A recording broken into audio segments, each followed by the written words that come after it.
Good afternoon and welcome to our info event on the Postdoctoral Fellowships of the Marie Skłodowska-Curie Actions. My name is Sibylla Martinelli and I'm speaking on behalf of a team today, the MSCA NCP team in Switzerland, to which also my colleagues Isabel Spüler and Véronique Sordet belong. We are working for Euresearch, which is your Swiss guide to European research and innovation. Euresearch is supported by the Swiss State Secretariat for Education, Research and Innovation, and our services are free of charge. We provide information and guidance on cooperation and funding opportunities by the EU Framework Programme, Horizon Europe, and other European partnership initiatives. You find us on the internet via the address here at the bottom of the slide. Euresearch is a network of roughly 120 people all over Switzerland. There are Euresearch offices in 10 different regions of Switzerland, our so-called regional offices, which are usually researchers' first entry point, the offices in the region. And there is the Euresearch Network Office in Bern, where all the thematic specialists, the so-called national contact points, are gathered, as well as the central services of Euresearch. Many of our advisors are working from grants offices at universities and universities of applied sciences. And we also have specialists for advising the private sector, the so-called company advisors in the different regions. And usually these advisors in the regions would be your first contacts, as I mentioned. But we basically follow the no wrong door principle. So if you turn to someone and this person knows that someone in the network could advise you better, they will point you to this contact. In today's event, I will give you an idea of what the postdoctoral fellowships of the MSCA are. You will get an overview, learn about some definitions regarding the postdoctoral fellowships, about eligibility criteria, the evaluation of proposals, proposal structure, how to submit the proposal and where you can get support. Furthermore, I would like to explain the Swiss situation and what it implies for applications with Swiss institutions. In today's event, we try to answer your questions during this next 40-50 minutes in the chat. My colleague Véronique is giving her best to answer all of your questions, but there might be questions left unanswered, and these and also questions that should arise later can be asked via email to msca@euresearch.ch. Also a very friendly group of people are my colleagues worldwide. In many countries, you also find MSCA national contact points. And kind of an agreement among us is that you contact the contact point in the country of your future host or in the country where you're currently living and working. And there's a dedicated page, including a search possibility on the Funding and Tender Opportunities portal of the European Commission. You find the link on this slide. Today's presentation will be recorded and uploaded on our YouTube channel, and we will send you the link in a follow-up email soon after this event. And of course, it can be shared happily with colleagues or anyone who is interested. I'll start with a short word about the MSCA, the Marie Skłodowska-Curie Actions in general. Knowing or being well aware that you are interested particularly in the postdoctoral fellowships. But there are some important traits that all of the MSCA share, and this is important to know if you're interested in these postdoctoral fellowships. The MSCA support researchers from all over the world at all stages of their careers, always with a focus on training of researchers, skills acquisition, career development, and also mobility. That is a very important thing for you to know because it also applies for the postdoctoral fellowship. The MSCA strongly contributes to excellent research by equipping researchers with new knowledge and skills and providing them with international as well as intersectoral exposure. Researchers are also strongly encouraged to move between sectors and disciplines. And the MSCA are open to all domains of research and innovation, and these domains of research and innovation can be chosen freely by the applicants. This is called a bottom-up program. So, yes, in the MSCA, international cooperation is also encouraged because it allows institutions to set up strategic collaborations worldwide and also attract foreign talents to Europe. There are 5 Marie Skłodowska-Curie Actions: the doctoral networks, the staff exchanges, the postdoctoral fellowships, co-fund, and MSCA and citizens. And the European Commission claims that, as I said, there's a Marie Curie action for every stage of a career. So most of you joining today's event are probably at a rather early postdoctoral career stage, because today you joined us for an online info event on the postdoctoral fellowships of the MSCA, which are indeed for excellent postdoctoral researchers. The objective of the postdoctoral fellowships is to support researchers' careers and to also foster excellence in research. All domains of research and technological development are eligible for funding in this scheme. Applicants are free to choose the field of their proposed research in a bottom-up manner. The postdoctoral fellowship action targets researchers who hold a PhD and who wish to carry out their research activities abroad, basically acquire new skills and develop their careers abroad. Postdoctoral fellowships help researchers gain experience in other countries, disciplines, and also sometimes in the non-academic sector. There are basically 2 types of postdoctoral fellowships: the European and the global fellowship. The European postdoctoral fellowships, they are open to researchers moving within Europe or coming to Europe from another part of the world to pursue their career. These fellowships take place in an EU member state or Horizon Europe associated country and can last between 1 and 2 years.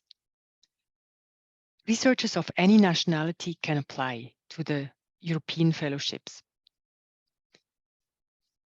The global postdoctoral fellowships of the MSCA fund the mobility of researchers outside Europe.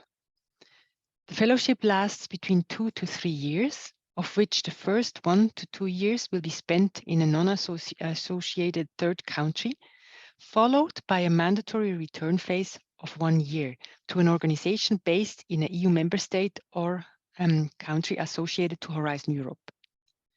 Only nationals or long-term residents of an EU member state or associated country can apply for the global fellowship. Both types of fellowships may also include secondments anywhere in the world during the fellowship, except during the return phase of a global fellowship, but we will see that a bit later. Such a secondment should be within the overall duration of the fellowship in any country worldwide. The secondment phase can be a single period or can be divided into shorter mobility periods. For European postdoctoral fellowships, secondments cannot exceed 1/3 of the requested duration of the action. So if you go on a fellowship for 2 years, cannot request more than 8 months of secondment. And you should be, and the secondment should be, of course, in line with the project objectives, and they should add significant value and impact to the fellowship. For global fellowships, optional secondments are permitted for up to 1/3 of the outgoing phase. I said before, the outgoing phase is you spend in a third country, and it can last between 1 and 2 years, up to 2 years, basically. And here, a maximum of 3 months can be spent at the start of the project at the beneficiary. which is allowing the researchers to spend time there before going to the associated partner in the third country, where the outgoing phase is spent. And this period of maximum 3 months will be considered as part of the outgoing phase. Secondments cannot take place during the mandatory 12-month return period to the host organization in an EU member state or associated country.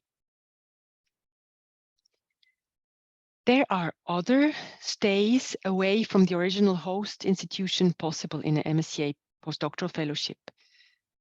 For example, in an effort to build bridges between the academic and non-academic sector, researchers can receive additional support to carry out a placement of up to 6 months in a non-academic organization based in an EU member state or associated country.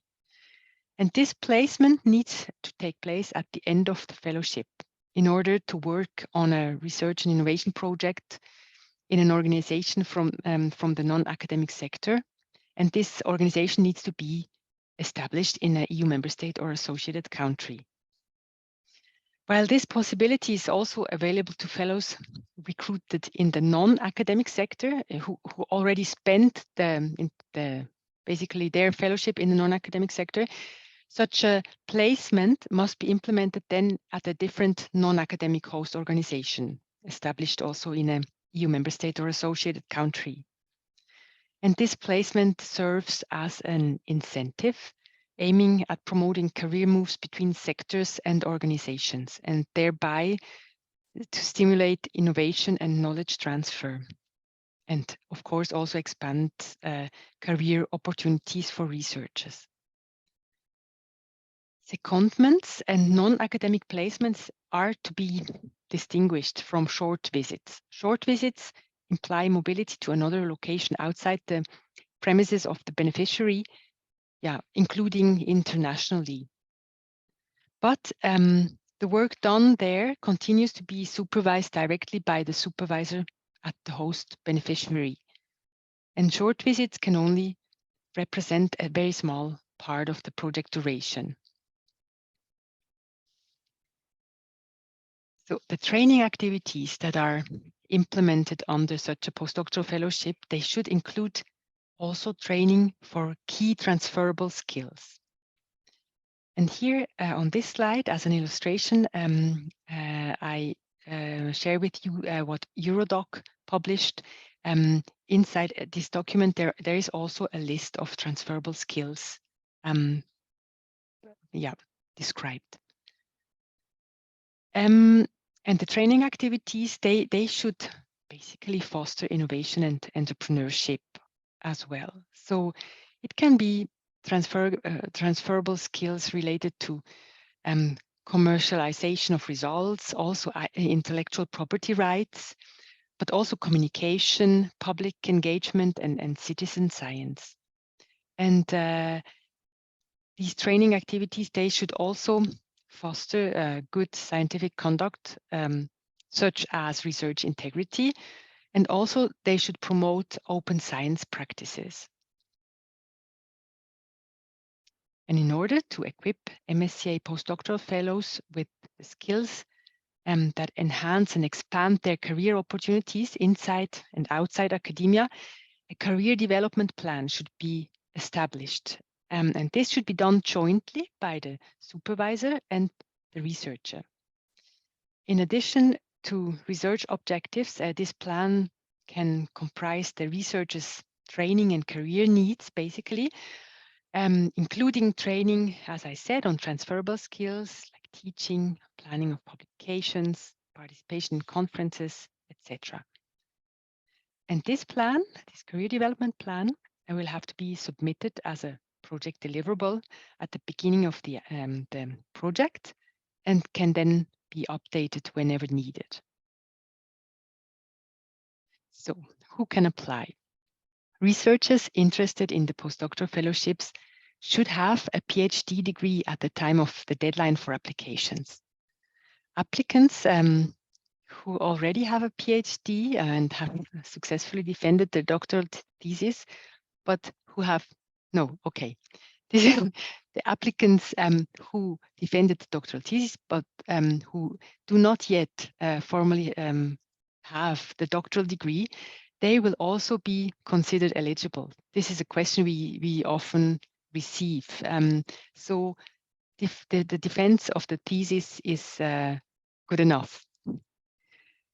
Yes, and researchers who are eligible, they must have a maximum of 8 years experience in research.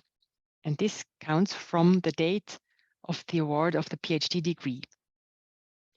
Years of experience outside research and also, of course, career breaks will not count towards the maximum of the 8 years. Furthermore, these researchers should comply with the mobility rule, the so-called mobility rule. And in order to comply with this mobility rule, the researchers must not have resided or carried out the main activity like work or studies, etc., in the country of the beneficiary, so the future host, or this is for the European fellowship, or in the country of the host organization for the outgoing phase, for the global fellowship, for more than 12 months in the 36 months prior to the call deadline. So this rule clearly relies to the physical mobility. And you count back from the date of the call deadline 3 years. I hope this is clear. So whereas this rule relies to the physical mobility, in the MSCA, we talk about the triple I dimension. And this means that in these actions, also intersectoral and interdisciplinary mobility is supported, not only the physical international mobility. Yes, and very important to know, to have a picture how these fellowships work, important to know is that interested researchers submit an application together with a host organization. And it only works like this. So I just mentioned that the researchers submit an application together with a host organization. This host organization will be the beneficiary of the action. This involves, so being beneficiary involves recruiting, supervising, hosting, training, and also where appropriate, seconding the researcher. Beneficiary is the legal entity that signs the grant agreement and has the responsibility for the proper implementation of the projects. Beneficiaries, they contribute directly to the implementation of the research and the transfer of knowledge and the training activities.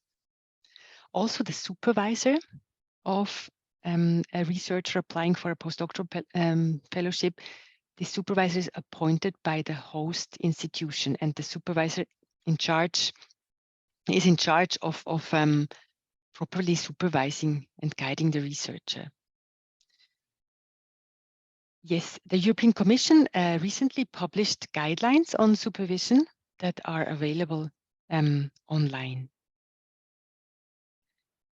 Furthermore, in order to equip postdoctoral fellows with skills, a career development plan should be established, this I mentioned before, and this should be done jointly by the supervisor and the researcher.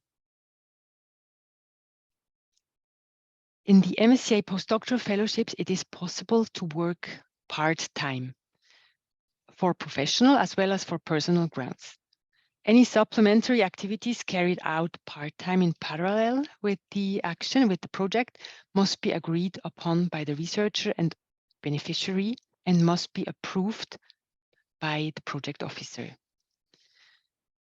If the action is implemented on a part-time basis, the researcher must dedicate at least 50% of his or her working time to the action funded by the MSCA, so to the project basically.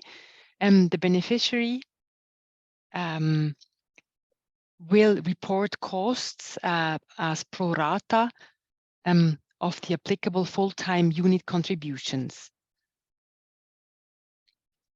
And there's one exception for part-time arrangements.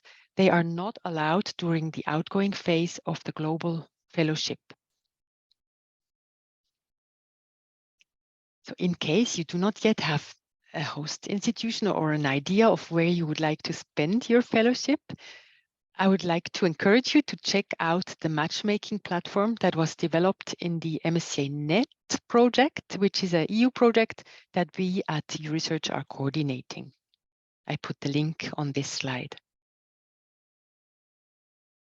So you are not only interested in these, in research career for the fame, but also for the living. So financial aspects are also an important point to be covered in this presentation.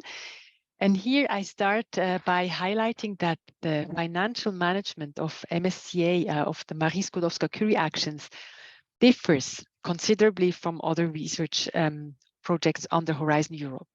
In the MSCA, the EU contribution is based on unit costs, and these unit costs are expressed in person month.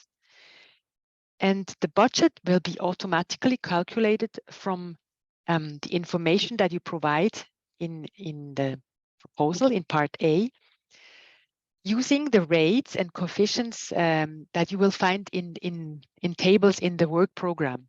I come back to this document later in the presentation. Unit costs that are organized in several cost categories are used instead of funding rates, basically. And the following budget categories apply. The living allowance is a gross amount, including compulsory deductions under national law, such as employer and employee social security contributions and also direct taxes.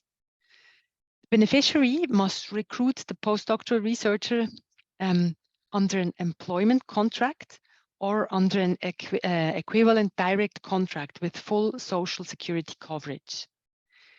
If in rare cases an employment contract cannot be provided, which is basically in Switzerland, it's not, how can I say, this is not the case. But in rare cases, this is not provided, then the beneficiary can exceptionally recruit the postdoctoral researcher under a fixed amount fellowship. The host institution, the beneficiary, must pay to the postdoctoral researcher at least the amount of the living allowance described here in this table. A top-up may be paid to the researcher in order to complement this contribution. This can be done, it's different from organization to organization. A country correction coefficient, which is for Switzerland currently 128.6. This coefficient applies to the living allowance, and this is to ensure equal treatment and purchasing power parity, basically, for all researchers. For European postdoctoral fellowships, this coefficient is the one applicable to the country of the beneficiary. Then for the global fellowships, two different country correction coefficients apply. For the outgoing phase, the coefficient of the country where the postdoctoral research is hosted, so it's the coefficient in the third country, and then also for the return phase, a different one, the one for the country of the return host. Then, in addition to the living allowance, the postdoctoral researcher must receive a mobility allowance. And this allowance covers his or her additional private mobility-related costs. So, for example, the travels and accommodation costs. And it's not covering the professional costs under the action. These are then will rather be covered under the research, training, and networking contribution. So if the postdoctoral researcher has or acquires family obligations during the action, the family allowance must be paid to him or her as well. Then there is also a long-term leave allowance, which contributes to the personal costs incurred by the beneficiary in case of the researcher's leave.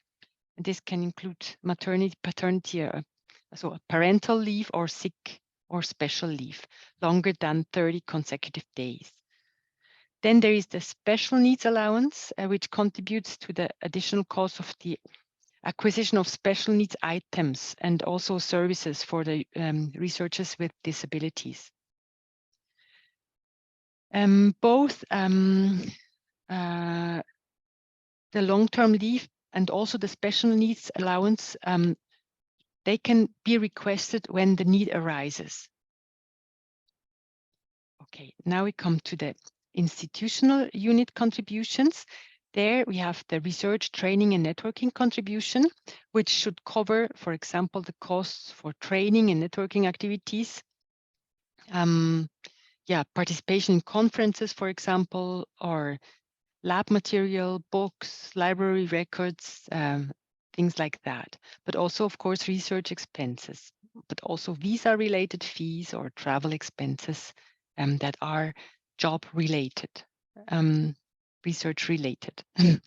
And then the last category is the management and indirect contribution. This should cover the beneficiary's additional costs in connection with the project. For example, indirect costs. And all the rates presented in this table, they apply to postdoctoral researchers working on their project on a full-time basis.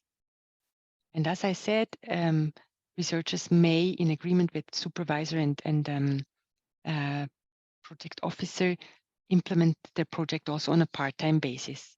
And then these fees would be adapted, of course, proportionally. I show you here an example of a German researcher without any family obligations who is going on a fellowship at a German host institution, for example, for 2 years.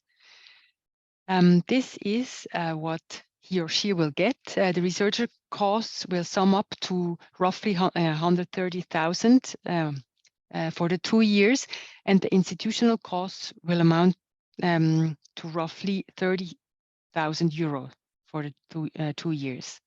So in total, this researcher will receive around 170,000 euro from this fellowship, just as an example. So once the call is open, on the funding and tender opportunities portal, there's a dedicated call page where you can find all necessary information and documents. The 2023 MSCA Postdoctoral Fellowship call has been open since 12th of April with a deadline on the 13th September this year. And the total indicative budget for this year's call is 260.47 million euro. So important to mention is that as of the PF 2020 call, so as of last year's call, proposals involving the same recruiting organizations and individual researchers that have submitted to the previous call and did not reach a score of 70, they cannot be resubmitted in the following year's call. So there is a clear restriction on resubmissions that applies as of 22. Proposal submission can only be done through the respective section of the call page on the Funding and Tender Opportunities portal. And there also all the important documents like the work program, the guide for applicants will be published on this respective call page. I added the link to the call page on this slide, and I show you here what I mean with important documents. So the first one is the MSCA part of the work program for the years 23-24, which applies now. This also, you find the link on this slide to the work program. Then there is the guide for applicants. This is call specific. So also here I put the link on the slide. And then there is the call specific template, which can also be found on the 23 PF call page. And it's really the case that for their proposals, applicants must use the template available on the call page. But once you, this is just an example, but once you start the submission, you will be able to download this template and make sure you use the template for the MSCA PF 23 call. So now words to the proposal structure. A proposal consists of an administrative part. This is part A, and a narrative part, part B. In part A, you will provide an abstract, and part A, importantly, is filled in online via the submission forms. So there's no narrative part in part A, but you just fill the forms, and this will be part A of your proposal. So including abstract, some general information, declarations, then also you describe the participating or institutions. There is a gender equality plan asked in part A, information on ethics and security, and you need to answer some questions. A word to the abstract. It is important to note that it should not contain sensitive information because the abstracts of funded projects are made publicly available. So this is to be avoided, to include sensitive information in the abstracts. Then part B of the proposal contains the details of the proposed fellowship project. Yes, and it contains also required supporting information. And this part B will be used by experts to undertake their assessment of the proposal. The applicants must structure their proposal according to the headings indicated in the part B proposal template. And there are two parts in part B. It's B1 and B2. So part B1 is structured into three main sections: excellence, impact, and quality and efficiency of the implementation section. And these are further then structured into sub-chapters. The excellence part will mainly be about the content and methodology of the research, then about supervision, training, and also about the potential of the researcher to establish him or herself as an independent researcher. The impact part will be about dissemination and exploitation of the research results, about the measures to increase employability of the researcher, and also about the contribution to the expected scientific, societal, and economic impacts. And finally, in the implementation part, the applicant will be covering, will provide a work plan. Then also we'll be covering the assessment of risks and also the appropriateness of the efforts assigned to the different work packages in the work plan, and also the quality of the hosting arrangements should be covered. Sections excellence, impact, and implementation together should not be longer than 10 pages. All tables, figures, references, and other elements that are pertaining to these three sections must be included in these 10 pages and count towards the page limit. And after the deadline, this is also important to note, after the deadline, excess pages, so all that is beyond the 10 pages, will be automatically made invisible to the experts and therefore cannot be taken into consideration in the evaluation. Part B2, for which you will also find a template at the end of the application form, there is no page limit to part B2. It must comprise the CV of the researcher, And then also information of about the capacity of the participating organizations, and also it must include a commitment letter of the associated partner hosting the outgoing phase of in case of a global fellowship. And part B2 must be submitted as separate document. So applicants will not be able to submit proposals in the submission system unless both parts are provided in PDF format. So you need to submit 2 PDF documents for part B. Then once submitted, after the call deadline, the proposals will be evaluated by experts on the basis of 3 award criteria that correspond to the 3 sections, like excellence, impact, and quality and efficiency of the implementation. Evaluation scores will be awarded for each of these criteria, and each criterion will be scored out of 5. Scores will be awarded with a resolution of 1 decimal place and will be subject to a weighting factor, which is for excellence 50%, for impact 30%, and for implementation 20%. And proposals scoring equal or above 70% will be considered for funding within the limits of the available call budget, of course. And other proposals below 70% will be rejected. In postdoctoral fellowships, proposals will be evaluated by one of 8 main evaluation panels.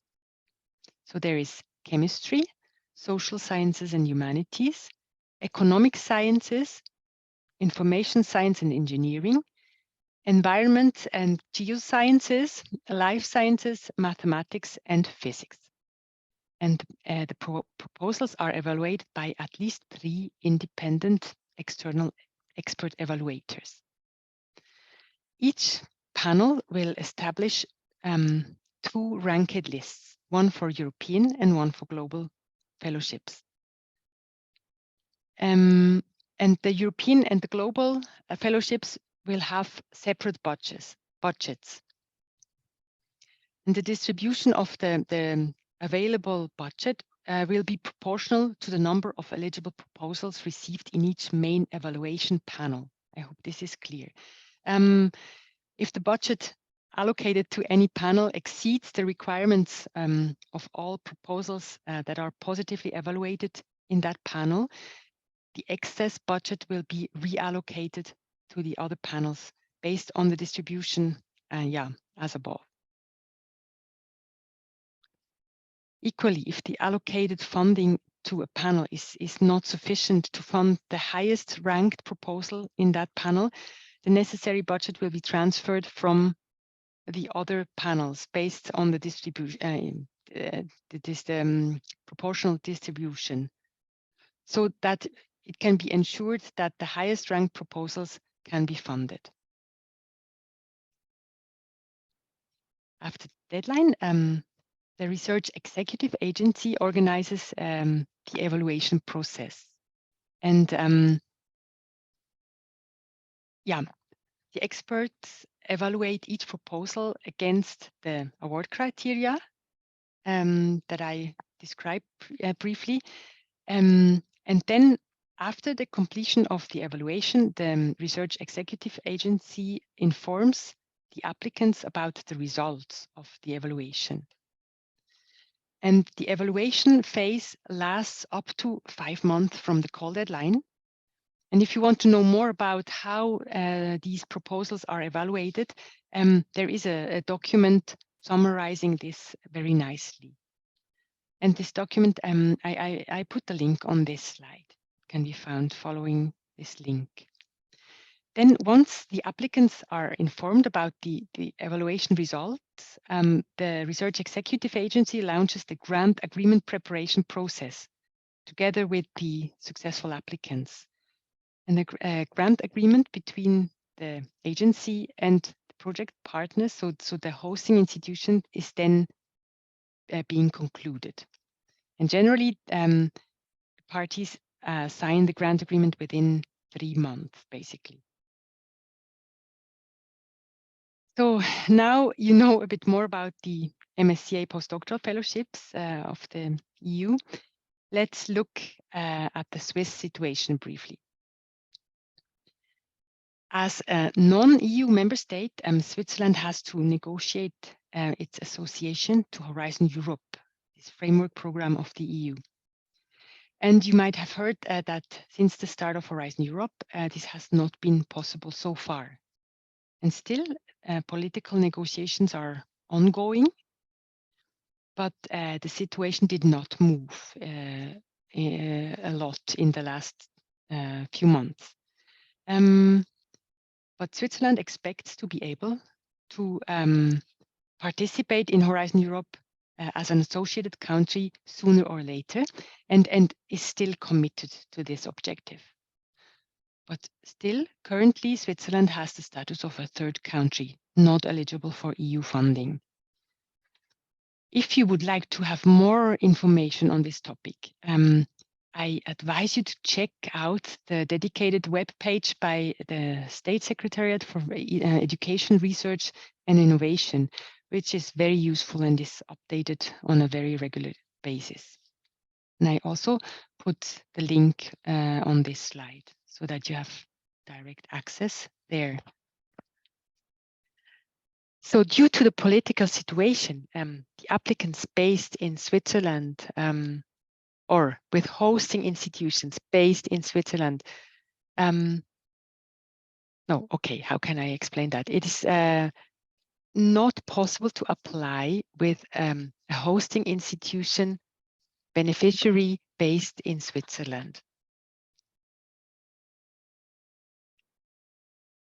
Okay, this is described on this slide. European fellowships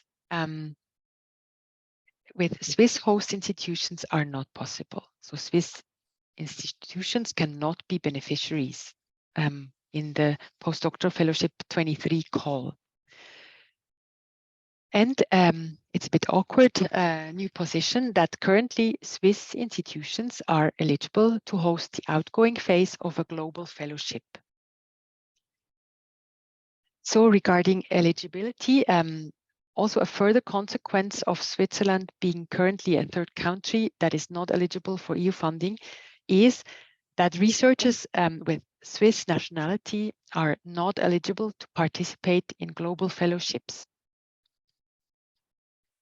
The reason for that is that global fellowships are only open for nationals of EU member states or associated countries or long-term residents. And therefore, researchers with Swiss nationality are currently not eligible to apply for a global fellowship unless they are long-term residents of an EU member state or associated country. If you're not sure about your eligibility, I would like to encourage you to send us an email to msca@euresearch.ch. And as I said, useful information on the Swiss status and participation can be found on the website of the Swiss State Secretariat for Education, Research and Innovation, and more specifically on their dedicated Horizon Europe page. There's also a very useful and comprehensive frequently asked questions document that is also not only frequently asked, but updated also. I put the links on the slide here. So to compensate for the fact that early career researchers with destination Switzerland are not eligible to apply for the MSCA European Fellowship with a Swiss host, the Swiss National Science Foundation is offering or has been offering a comparable call for proposals, the so-called Swiss Postdoctoral Fellowship. The Swiss Postdoctoral Fellowship implemented by the Swiss National Science Foundation is based on a mandate from the Swiss State Secretariat. And it's one of the so-called transitional measures to compensate for ineligibility in EU calls. More information on the Swiss Postdoctoral Fellowship can be found on the SNSF a Swiss Postdoctoral Fellowship call page, but currently there's no call open.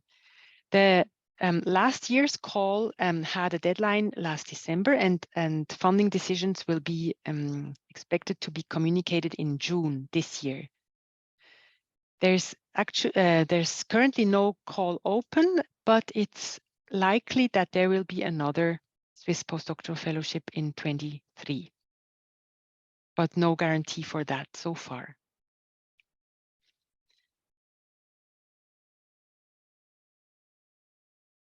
So even though the situation is a bit more complicated than usual for excellent researchers to come to Switzerland, to Swiss host institutions with an MSCA, we try to offer as much support as we can. The Swiss MSCA NCP team organizes global fellowship applicants trainings for applicants with Swiss outgoing hosts. Then postdoctoral fellowship online tutorial will be available, I think, as of mid-May upon request at MSCA at Euresearch.ch at our email address. And also we are offering global fellowship proposal reviews for applicants with a Swiss outgoing host. Information on the different events, for example, applicants training, those information are published on the Euresearch events page, to which I put the link on this slide. Further support you can get from the EU project that we at Euresearch are coordinating. This project is intended to strengthen the support structure regarding the MSCA worldwide. And in this project, we developed the Postdoctoral Fellowship Handbook, which also applies for the Global Fellowship as well as for the European.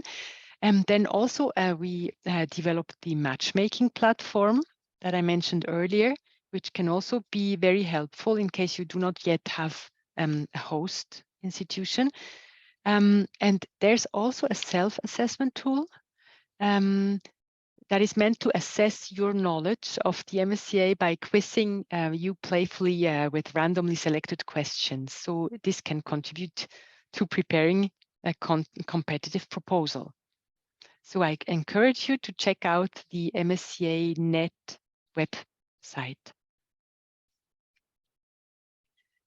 We will send you a follow-up email containing this presentation. Yes, and also including all the links that I mentioned to the different documents and helpful pages. And we will also send you the link to the recorded event that will be published. And you can feel free to further distribute this link, of course, to interested colleagues, for example. If you wish, you can also follow us on social media to keep up with the latest developments. We are active on Twitter, LinkedIn, and YouTube.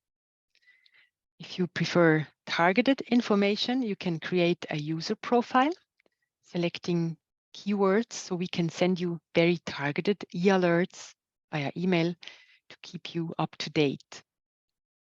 And with this, I would like to thank you a lot for joining us this afternoon and wish you a lovely day.